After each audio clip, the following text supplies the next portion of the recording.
Lisa here. Welcome back to my channel and welcome to another Tarot by the Book. If you are new to Tarot by the Book, this is a weekly video series. What I do is I share with you guys a little bit about a random deck from my collection. I do select these through a random name generator, or I have Peggy randomly pick me a deck or something so that it's not something I can get in my head about.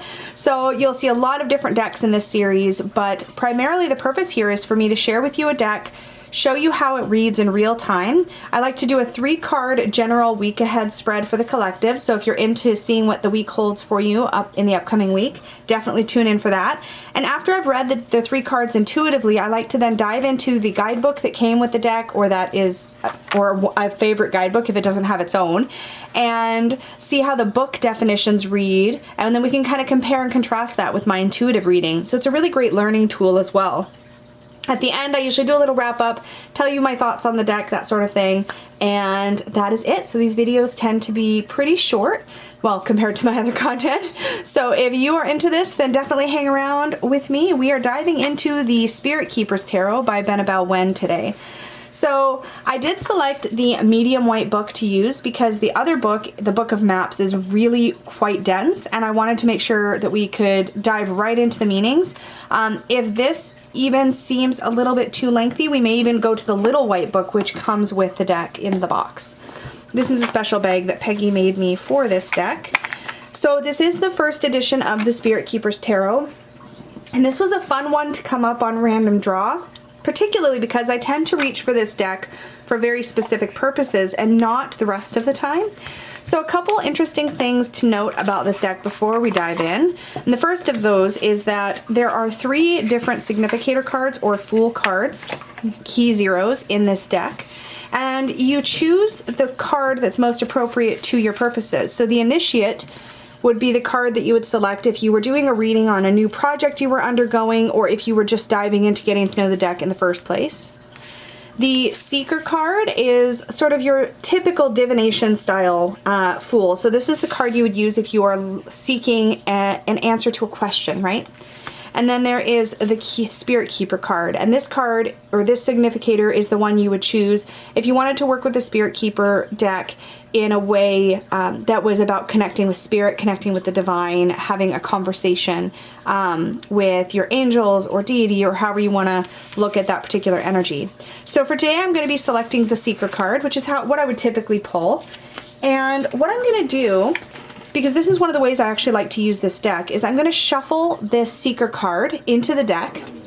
And what I'm going to do is, when it's time to pull our 3 cards, I'm going to look for the Seeker, and I'm going to pull the 3 cards that are underneath. So if the back of the deck is here, and the Seeker, where I've already lost it, but where the Seeker card is, we're going to pull the cards to the bottom, right, to the bottom underneath. So that's how we're going to get the cards that we need. We're going to focus together as a collective. So if you are interested in the intuitive reading, then hang tight, take a few breaths, focus on what you need to know in the upcoming week. You might just want a general reading, or you might want to think about these card positions as they apply to a situation in your life. I will use 3 basic positions. One position is going to be the energy of the week ahead. One position is going to be the obstacle in the week ahead, something to be aware of, sort of the warning.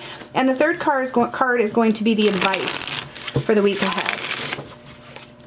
And I really like this idea of shuffling a significator into the deck and using that significator to find your cards. It's something that I learned when practicing Lenormand, and it's just a really enjoyable way to connect with the deck. You sort of charge that significator with your intent, with your question. So imagine that Seeker card representing what you personally, as you're watching this video, most need to know for this upcoming week.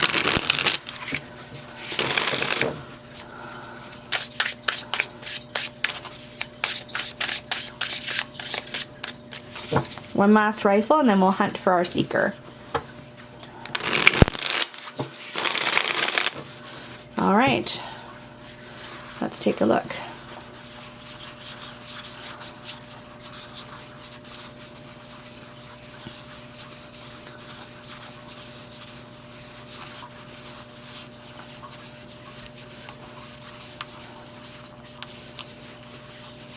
Where are you? Ah, there she is. Okay. So So that's where our seeker was. So we're just going to set the top part of the deck aside. And from the cards that were just underneath that, we have the energy of the week, the ferryman, the Six of Swords, and I'll zoom us in just a moment. The obstacle, the vagabond, the Five of Orbs, and the advice, the Holy See, Master of the Arcanes. So let's get zoomed in. Excuse me. Okay, here are our three cards.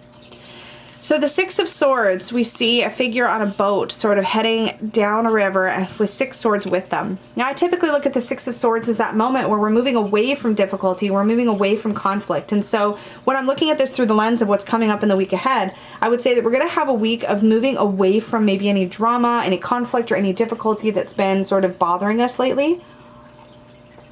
At the very least, there may be just a brief respite in that sort of drama or conflict you may have found yourself in. I think it's important to point out, though, that the swords are coming with you, so there is an element of bringing the effects, the mental effects of what you've been experiencing with you. So be aware of any baggage you're also bringing forward with you in the upcoming week. When we're looking at the obstacle, we have the vagabond, the Five of Orbs, the Five of Pentacles, as we would know it in the Rider-Waite-Smith deck. We have somebody who's sort of outside of this window, outside of the place of help, and has experienced a sense of loss.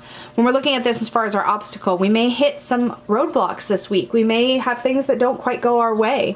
And as a result, we may end up feeling a little bit isolated, a little bit frustrated, maybe perhaps feeling as if we're all alone in a particular situation, that we don't have a lot of help.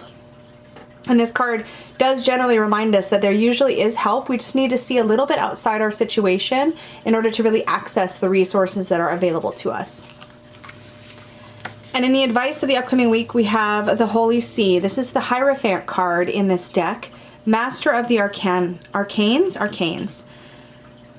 And this is a really powerful card. We have the keys as sort of the symbol at the forefront here, as well as the Taurus bull. And we have our two supplicants. We have some elephants. We get a lot of intense wisdom and knowledge coming through in this particular card.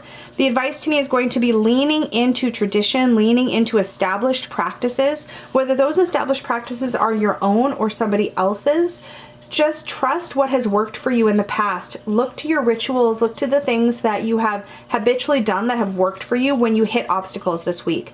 When you bump up against that sort of feeling of frustration or of loss, look to what has served you in the past when you've gone through those experiences. We want to look to tradition here. We want to look to our sort of, what's the word I'm looking for? The things that have worked, right? Our positive experiences from the past where things have worked out the way that we want. You really don't want to be, this isn't going to be a week for necessarily branching out and trying a whole bunch of new things. You want to really lean into stability, and you want to really lean into that sort of larger knowing, or that bigger experience, and not so much the sort of fly by the night kind of moments we might have had. So it's kind of like, instead of leaning into something like destiny or luck, we want to lean into like really grounded practices. So that is my intuitive read on these three cards. I'm going to zoom us out a bit, and we're going to take a look at the medium white book. So the Spirit Keepers Tarot came with a book of maps, which is a very dense book with a ton of amazing information in it. Benebell came out with the medium white book as a solution because she felt like the little white book, which I'll show you here, didn't have quite as much information as she wanted for the cards. I will say, I don't know that this is there actually a card by card in here? There may not be. I think that might be the issue. Yeah, there wasn't a card by card in the mini. So we're going to dive into the medium white book. We're going to look first at the Ferryman, our Six of Swords, and see what it has to say. So the order of this book goes, I believe, in a traditional order. We have our quartz. Wait. We have chalices, and then into chalice quartz. I always forget how these, yes, the realm of the fives. Okay, so it's numerological. Okay, the realm of the six. So, the Ferryman, the Six of Swords. The Ferryman navigates you to calmer waters. When the Ferryman appears to you, you are about to embark upon a journey in the hopes of leaving behind turbulence and achieving earned success. The success factors that the Ferryman endows you with are intellectualism, acute and accurate analysis, and claircognizance. The emblem of universal Mercury the ferryman wields symbolizes specialized knowledge and a methodical plan. Plans move forward. When the Six of Swords appears, a pathway out of danger is being revealed to you. Note here how the ferryman is also the passenger on the boat. To some, Arianrod may appear disguised as the ferryman, her silver wheel concealed from view. When she appears in the Six of Swords, the card indicates reincarnation, the full moon, perhaps even retribution, and the river is the Aurora Borealis. So that really confirmed my intuitive read. The Six of Swords is definitely ferrying us away from turbulence, away from difficulty. Let's take a look now at the Five of Orbs in the realm of the fives.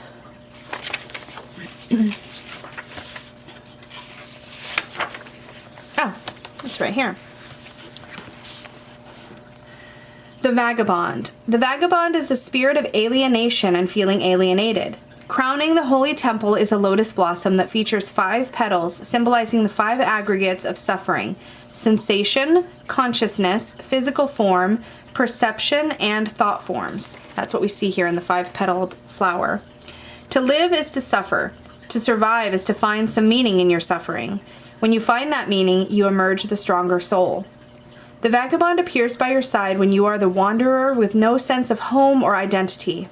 This is the spirit that comes to you when your spirit is restless and when you are in search of meaning. The Five of Orbs appears when it is a moment for you to learn toughness and resilience. You are being put through the gauntlet of material trouble. The Vagabond also appears when there is poverty of aspirations. You limit yourself before any condition of deficiency limits you. Aspire for more. Demand greater success and higher achievement from yourself. Do not restrict your potential. So as an obstacle in the upcoming week, there's almost an element here, a warning against self-sabotage as well in the guidebook definition. And finally, let's take a look at the Holy See, which is the Hierophant card, and see what that has to say. Key 5. So this was our Hierophant card. The spirit of the Holy See personifies tradition. Between twin pillars is the right hand, giving the ecclesiastical sign of divine secrets. This is the establishment and cultural values that form your identity. When the Holy See appears to you, you are confronting what you have inherited and are now tasked to evaluate that inheritance with individual responsibility. This is the spirit of sovereignty over your sole purpose. Is your purpose to be a vessel for passing on the ideologies of a predecessor, or is your purpose one that you will define for yourself? When you're being told how to think and how to behave, you are facing the diverging 2 paths, the essence of universal duality, compliance or defiance. Key 5 personifies the Hermetic principle of correspondences. It is the mastery over knowledge of how to bridge what occurs in one plane of reality to what occurs in another. The Master of the Arcanes wields the power of a priest and interpreter of signs. Whose voice is truly speaking for the Holy Spirit? Take great care here when the Holy See appears. Interpretations of the sacred mysteries are subjective. Whose interpretation will you listen to? Key 5 is also the primordial spirit of material culture and social norms justified by claims of high spiritual authority. When the Holy See appears to you, this spirit is appealing to you to evaluate your material culture, your social norms, and discern for yourself whose interpretation of the arcanes is the correspondence that rings true with your divine higher genius.